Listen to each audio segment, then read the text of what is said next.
Hi, I'm Alex Membribes, and this is my 2022 Ford Maverick XL.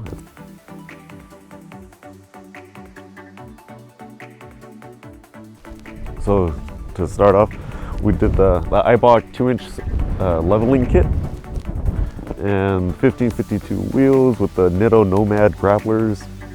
We have the air design Fender flares as well. Right now I'm currently running prototype FrontRunner roof racks and bed racks. We made custom mounting brackets for the rigid ditch lights and the lower, or drive light actually, spotlights up on the roof.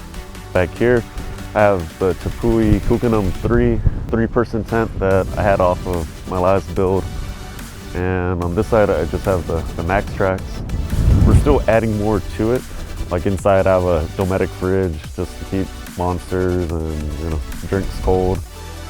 If you'd like to see more of my build, follow me on Instagram at Alex Membribes.